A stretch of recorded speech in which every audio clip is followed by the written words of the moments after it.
नमस्कार, जन्मभूमि टुडे में आपका स्वागत है। मैं हूँ रामधारी यादव। आज हूँ सरयू घाट पर और इस सरयू घाट पे बसा है महर्षि श्रृंगेरी आश्रम, जो अयोध्या में स्थित है। ये है सरयू तट का किनारा, आप देख सकते हैं। और आज हमारे साथ में श्रृंगी ऋषि के इस आश्रम और इस स्थान के बारे में चर्चा करने के लिए पुजारी हैं। मैं इनसे जानूंगा। महाराज जी, क्या नाम है आपका? महेंद्र गोस्वामी, पुजारी सिंह ऋषि आश्रम। सर्वप्रथम आपको सादर जय सियाराम, जय सिंह ऋषि बाबा। महाराज जी, इस आश्रम की क्या ऐसी विशेषता है जो जिसके नाम से प्रसिद्ध है? इसके बारे में थोड़ा सा बताएं। ये पावन सलीला माँ सरजू के तट पर अयोध्या से लगभग 35 किलोमीटर की दूरी पर स्थित महबूबगंज बाजार से 2.5 किलोमीटर शेरवा घाट ग्राम पंचायत में स्थित बाबा सिंगी ऋषि की समाधि स्थली समाधि धाम स्थित है। ये स्थान अयोध्या का पहला फाटक माना जाता है और बाबा सिंगी ऋषि की यहाँ पर तपोस्थली, माता शांता की तपोस्थली और दोनों बाबा की और माता जी की भी समाधि स्थली मंदिर के रूप में यहाँ पर निर्मित है। श्रृंगी ऋषि बाबा का तो अक्सर जो चर्चा है, नाम है, लोगों ने सुना है और जाना है। माता शांता को मैं दिखाना चाहूँगा। माता शांता की ये मंदिर है, जिसमें कहा जाता है कि भगवान राम की बड़ी बहन थी। तो इसके बारे में महान जी, इसके बारे में क्या ऐसी थी कि माता जी का क्या ऐसा रहा है? अक्सर कम चर्चा सुनने को मिलती है कि माता शांता या भगवान राम की बड़ी बहन का नाम लोगों ने कम सुना है या कम ऐसी चर्चा हो। तो कुछ थोड़ा सा इसके बारे में बताइए। हाँ, इसके बारे में आप माता शांता महाराज दशरथ और महारानी कौशल्या जी की पुत्री हैं। और जो लोग ये जानते हैं कि महाराज दशरथ को संतान नहीं थी, तो ऐसा नहीं है। महाराज दशरथ के संतान थीं, उनके पुत्र नहीं थे। माता शांता भगवान राम जी से बड़ी थीं और जैसे इनका नाम था शांता, उसी तरह से ये इनका स्वभाव और व्यवहार भी था। ये अत्यंत सुशील और सुमधुर भाषी और बहुत ही सुशील कन्या थीं। अच्छा। अच्छा, महाराज श्रृंगेरी के बारे में एक चर्चा है कि जब संतानोत्पत्ति की बात थी, उस महाराजा दशरथ की लेके इसमें कुछ कहानी है, कुछ किंवदंती है, जो अक्सर सुनने को मिलती है। थोड़ा-सा बताएँगे क्या? तो भगवान राम से जुड़ी जो कहानी है, वो आप ये समझिए कि भगवान राम अगर इस धराधाम पे आए हैं, तो उसमें बाबा सिंगी ऋषि का महत्वपूर्ण भूमिका रही है।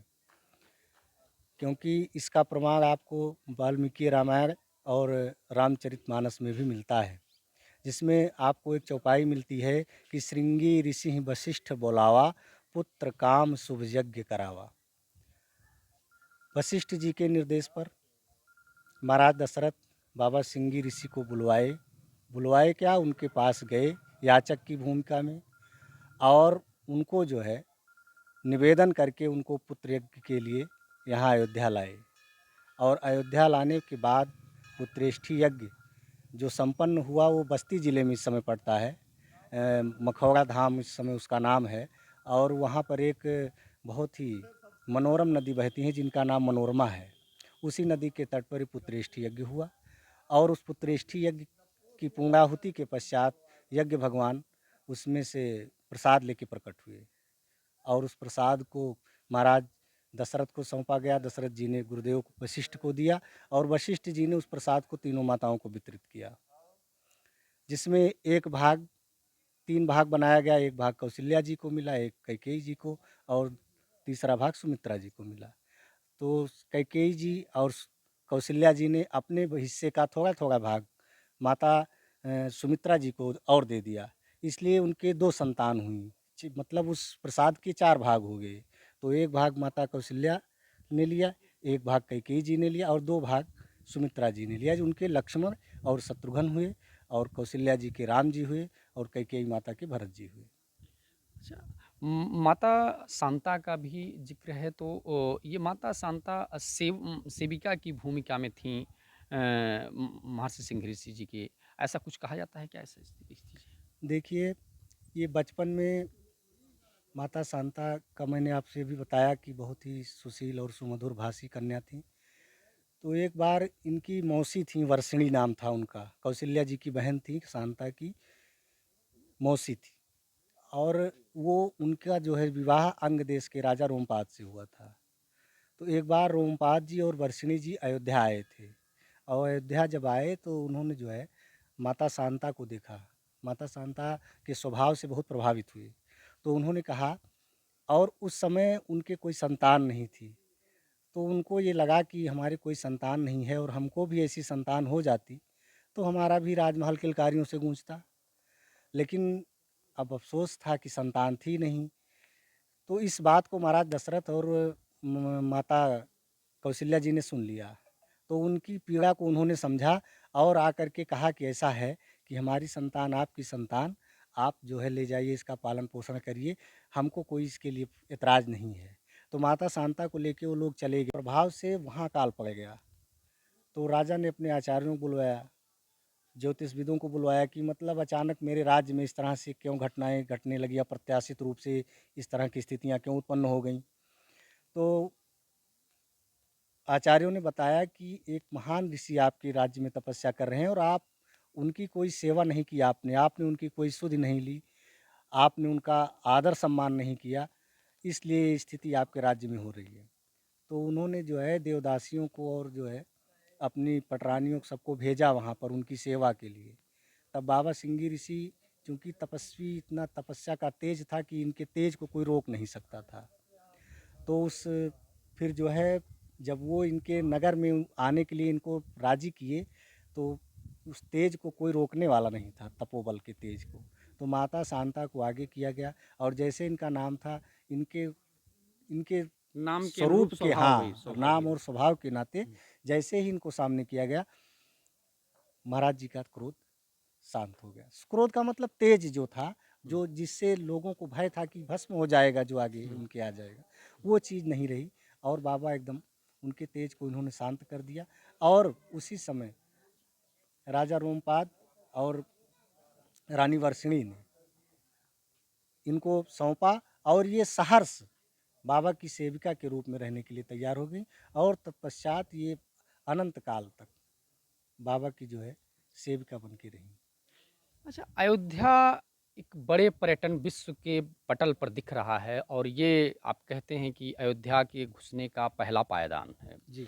तो आप इसको पर्यटन के रूप में विकसित तो हो ही रहा, थोड़ा बहुत चीज़ें हो रही हैं। लेकिन क्या माँग करेंगे सरकार से और क्या अच्छी चीज़ें हों, क्या इसमें विकास किया जाए किन चीज़ों को लेके?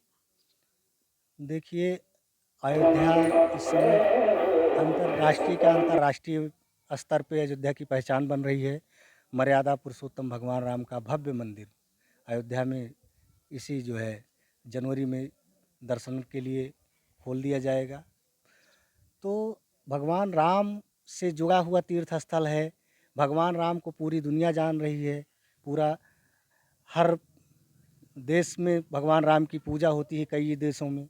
तो चूँकि भगवान राम को लाने वाले बाबा हैं, इस धराधाम पे निराकार ब्रह्म को साकार स्वरूप में लाने वाले बाबा हैं, तो इस पर्यटन इसको जो है इस तीर्थ क्षेत्र को पर्यटन के रूप में विकसित करने की बहुत ही आवश्यकता है, जिससे भगवान राम से जुड़े हुए जो तीर्थ हैं, भगवान राम के इस धराधाम पे आने के जो मूल स्रोत हैं, लोगों को उसके बारे में भी जानकारी मिले। जी।